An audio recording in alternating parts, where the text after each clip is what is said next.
Imagina um cenário que, olha, é muito comum no mundo de quem empreende hoje em dia. Aquele cenário de exaustão total, imagino. Exatamente isso. A pessoa trabalha, sei lá, umas 14 horas por dia, de domingo a domingo, acorda de madrugada, abre as portas do negócio, atende dezenas de clientes, lida com o fornecedor, limpa o balcão, aí fecha o caixa exausta e, no dia seguinte, repete tudo de novo. É a personificação do trabalho duro, né? É, total. E, no entanto, os anos passam e o negócio não cresce 1 milímetro. A operação até sobrevive, mas a empresa não evolui. E tem um motivo muito claro para que a pessoa mais esforçada da sala seja, muitas vezes, a que mais tem dificuldade para escalar os negócios. É aquela confusão bem perigosa entre o que é uma rotina e o que é, de fato, um projeto. Nossa, sim. E o nosso objetivo hoje é fazer um mergulho profundo, um deep dive mesmo, na disciplina de gerenciamento de projetos.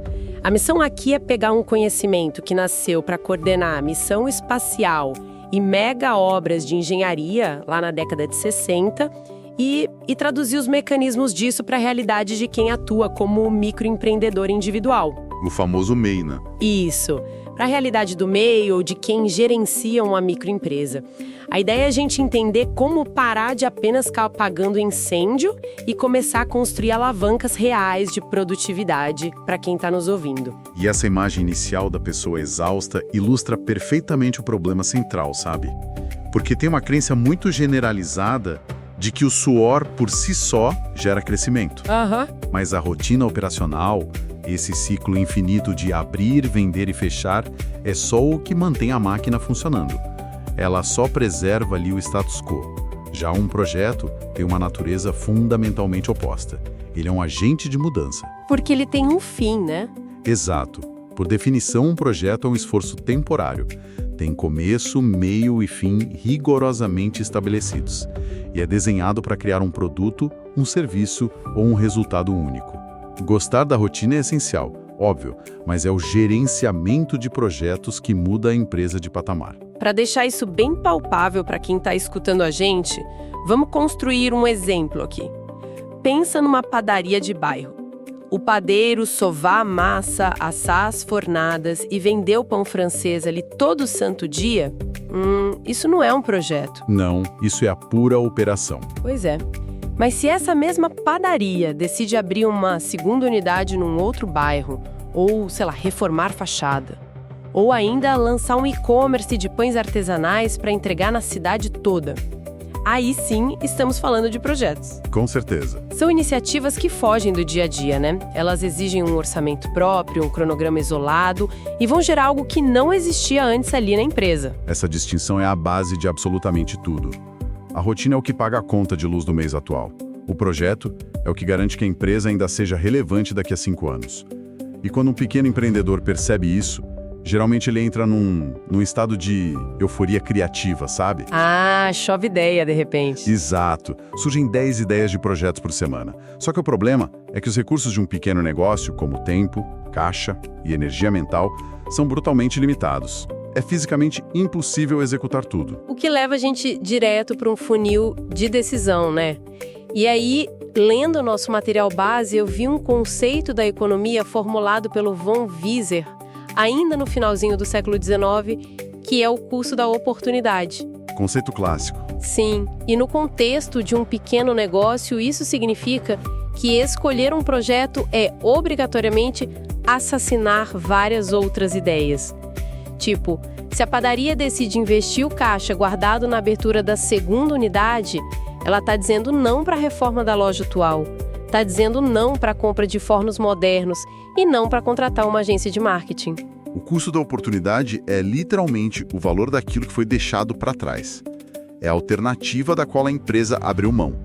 E compreender a mecânica desse conceito é o que salva muito o negócio da falência precoce, viu? Como assim? Salva de que jeito? Porque todo projeto que for selecionado precisa ser examinado com uma frieza quase cirúrgica. Ele tem que entregar um valor agregado tão alto que justifique ignorar todas as outras opções da mesa.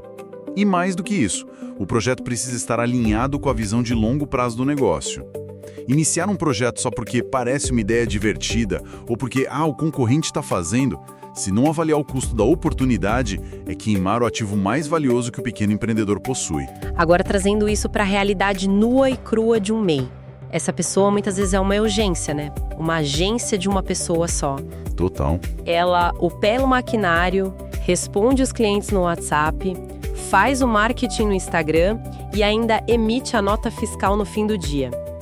Aí, dizer para esse empreendedor que antes de começar um projeto novo, ele precisa sentar, escrever documentos, detalhar escopo e planejar riscos, olha, isso soa como um preciosismo corporativo inútil. A intuição grita ali que planejar é perda de tempo, que o certo é simplesmente arregaçar a manga e fazer. Mas a intuição engana muito nesse caso. Pular a fase de planejamento, acreditando que isso acelera os resultados, é o caminho mais curto para o retrabalho. O mecanismo por trás disso é até bem simples. Quando não tem um escopo claro, as decisões precisam ser tomadas no improviso durante a execução. E geralmente sob um estresse absurdo, né? Com a equipe toda desfocada. Exatamente. Aí o que acontece? Isso gera erros materiais, compras erradas de insumos, atrasos. O gerenciamento de projetos mostra que aquele esforço intelectual gasto ali no início economiza muito dinheiro e suor no final. E além disso, tem o poder absurdo da padronização. A padronização funciona tipo uma vacina contra o erro repetido, certo? Perfeito. Por exemplo, se a padaria faz um projeto para cotar e comprar um novo maquinário industrial. O padeiro sofreu horrores para descobrir quais perguntas fazer para os fornecedores, como avaliar prazo de entrega e calcular o impacto de instalar tudo aquilo.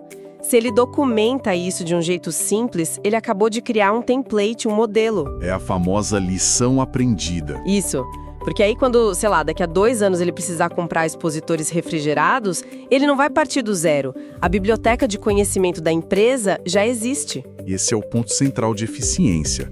Documentar essas lições e criar modelos não é burocracia de jeito nenhum. É a construção de um patrimônio intelectual para o negócio. A gente troca o caos da intuição pela previsibilidade de um processo mínimo.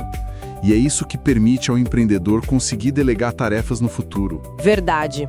Porque sem processo, o dono da empresa vira refém do próprio negócio para sempre. Só ele sabe como as coisas têm que ser feitas. Exato, fica preso ali. Então, assumindo que essa importância do planejamento foi absorvida por quem está acompanhando a gente esbarra num outro problema prático como conduzir o projeto de fato. Porque tentar planejar o lançamento de uma receita nova de pão não exige o mesmo rigor de planejar a fundação de um prédio novo para filial, né? Lógico que não, são mundos diferentes. Pois é. E a literatura divide o gerenciamento em 2 grandes bússolas, as abordagens tradicionais e as abordagens ágeis. Como que esses mecanismos operam na prática? Eles operam basicamente lidando de formas diferentes com a incerteza. A abordagem tradicional, por exemplo, funciona com base na alta previsibilidade. O terreno ali já é conhecido. O escopo, ou seja, exatamente o que precisa ser entregue, é definido logo no primeiro dia. Toda a fase de planejamento tenta prever o caminho inteiro, do início ao fim, cronometrando cada passo e calculando cada centavinho. A execução vira só seguir o roteiro, então. Isso. A execução serve só para seguir esse plano e corrigir desvios no meio do caminho. Se a padaria vai construir um anexo físico, a engenharia civil exige uma abordagem tradicional. A gente não muda o lugar de uma viga de sustentação no meio da obra só para testar como fica. O prédio cai, né? Mas e se o projeto for tentar criar um mercado que não existe ainda? Voltando para nossa padaria, imagina que o objetivo agora é criar uma linha de confeitaria vegana, mas o padeiro não faz a menor ideia de quais sabores o público do bairro vai aceitar. Aí o cenário muda completamente. Sim, porque fazer um planejamento tradicional de 12 meses, comprar uma tonelada de ingredientes e lançar 20 produtos de uma vez, seria um suicídio financeiro. É aí que a abordagem ágil entra como um mecanismo de sobrevivência. É tipo uma fuga daquele planejamento muito rígido em prol do experimento contínuo. Uma leitura bem precisa. A metodologia ágil foi desenhada justamente para a imprevisibilidade. Em vez de desenhar o produto final completo lá no dia 1, o projeto avança em ciclos bem curtos e iterativos. O padeiro vai lá, cria 2 receitas simples, coloca na vitrine no fim de semana, coleta o feedback direto dos clientes. Vê se a galera comprou ou não. Isso. Aí ele ajusta a quantidade de açúcar, troca uma farinha e tenta de novo na semana seguinte. O produto final vai evoluindo no contato com a realidade. Resumindo, a abordagem tradicional foca em seguir o plano à risca.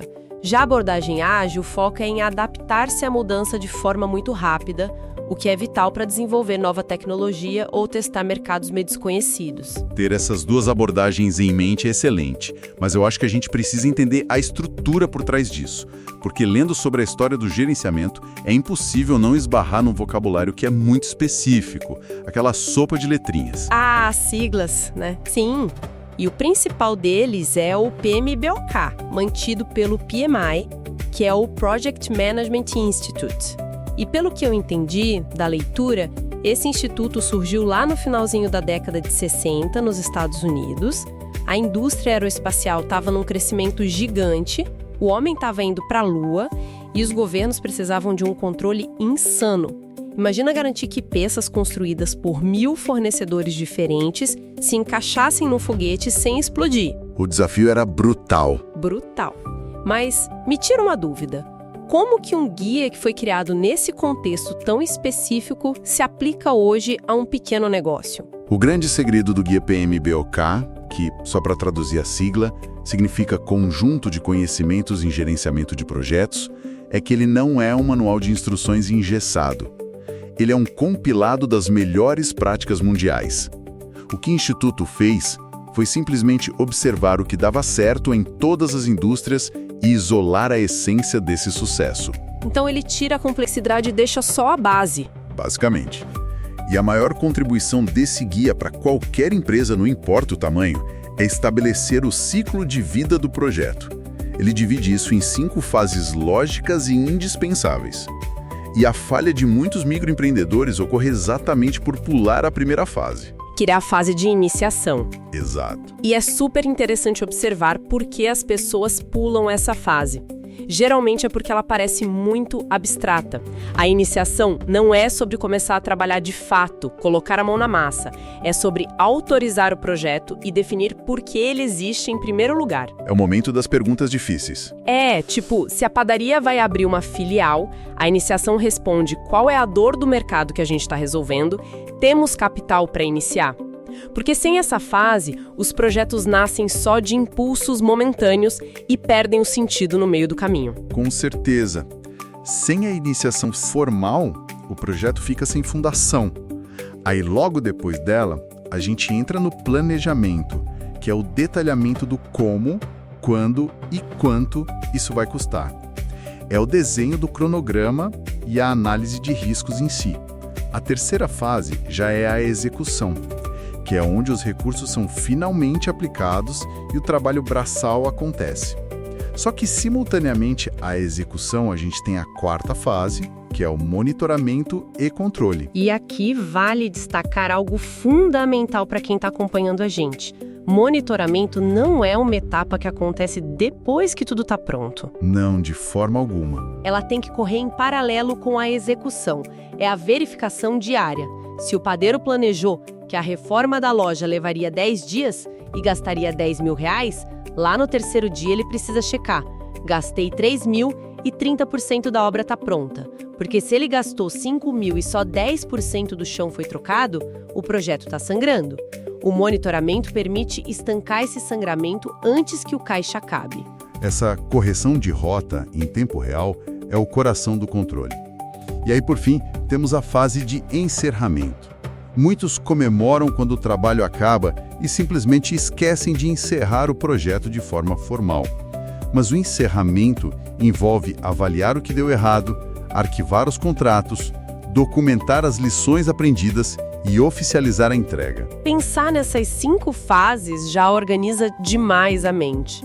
Mas o PMBOK também detalha muitas áreas de conhecimento. Gerenciamento de tempo, de custos, de qualidade, contratos, riscos.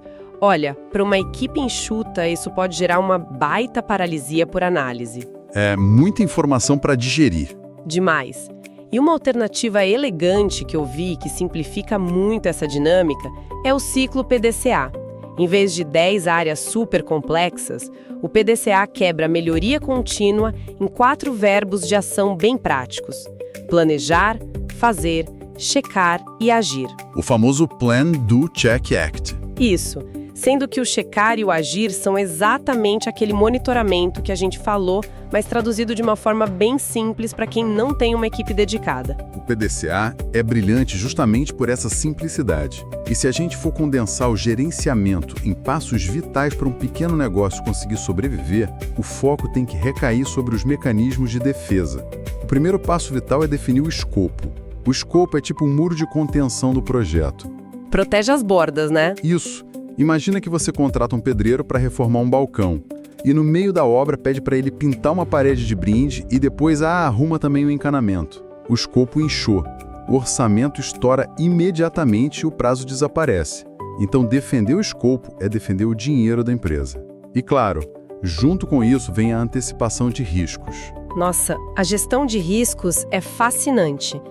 Porque é, no fundo, um pessimismo estruturado, não acha? Boa definição, é bem por aí. Porque é você sentar antes de começar e listar absolutamente tudo que pode dar errado de uma forma catastrófica. Se a fornecedora de farinha entrar em greve bem na semana da inauguração da filial, o que a gente faz?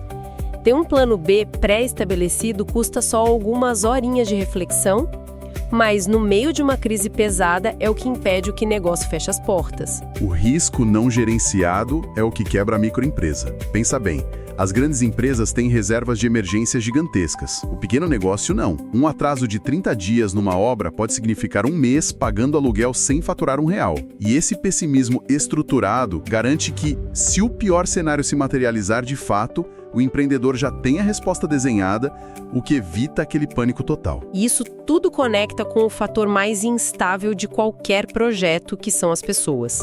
A gente tem o escopo definido, os riscos mapeados, mas planilhas não constroem filiais de padarias. Quem constrói são os seres humanos. E observando as dinâmicas dos pequenos negócios, existe um veneno meio silencioso que destrói projetos maravilhosos. Qual seria? A comunicação puramente informal. É aquele hábito péssimo de decidir os rumos de um investimento de, R$50 mil através de 3 mensagens de áudio no WhatsApp, sem nenhum registro ou clareza do que está sendo feito. Ah, isso é clássico. E a informalidade excessiva cria um abismo de expectativas enorme. O empreendedor acha que foi super claro, mas o funcionário ou o fornecedor entendeu algo completamente diferente do outro lado. E não tem nada escrito para conferir. Exato. Quando as decisões não são formalizadas, o projeto se fragmenta. É por isso que o gerente do projeto, que no pequeno negócio costuma ser o próprio dono, precisa ser um exímio comunicador e negociador. A competência técnica da pessoa perde toda a validade se o ambiente for dominado por estresse, falta de alinhamento, fofoca. A produtividade despenca quando a equipe não entende o porquê daquelas cobranças. E isso levanta a grande questão da avaliação de resultados. Porque se o ambiente dita tanto o rumo das coisas, como a gente define que um projeto realmente valeu a pena no fim das contas? Porque, olha, é comum ver empresário exausto no dia da inauguração de um serviço novo, com a sensação de que venceu a guerra quando, na verdade, ele perdeu. Como dizem, ganhou a batalha, mas perdeu a guerra. É, porque o sucesso de um projeto vai muito além de uma simples entrega, né? Terminar a obra da padaria não é sucesso se ela custou o dobro do que estava previsto. Exato. O sucesso, na verdade, possui critérios multidimensionais. A entrega física precisa acontecer dentro daquele orçamento inicial e respeitando o prazo que foi acordado. Além disso, as expectativas do cliente final precisam ser amplamente atendidas. Não adianta entregar no prazo um pão que ninguém quer comer. Exatamente. E há também 2 fatores internos que são cruciais. Primeiro, a equipe envolvida precisa terminar o projeto mais capacitada do que quando começou, adquirindo experiência real. E segundo, o resultado final tem que obrigatoriamente gerar uma vantagem competitiva real contra a concorrência. Se a nova filial abriu estourando caixa, traumatizando a equipe e sem atrair clientes novos, isso não foi um projeto de sucesso. Foi pura destruição de valor da empresa. É o famoso enxugar gelo gastando dinheiro. Agora vamos virar a moeda e olhar para um cenário de sucesso explosivo. Imagina que o primeiro projeto funcionou, o segundo também. A microempresa traciona. De repente, o MEI se vê coordenando a reforma de uma loja, a implantação de um sistema novo de software e o desenvolvimento de 3 produtos novos, tudo ao mesmo tempo. A complexidade vai lá pro teto. Vai. A complexidade cruza a linha do suportável. E na literatura corporativa que a gente viu, a solução para isso é o Escritório de Gerenciamento de Projetos, o famoso PMO. Mas venhamos e convenhamos, criar um departamento corporativo num negócio que tem 3 funcionários parece um delírio de grandeza, né? Como a gente traduz esse PMO para uma escala micro? Em negócios muito pequenos, a gente tem que entender que o PMO não é uma sala de vidro cheia de executivos de terno.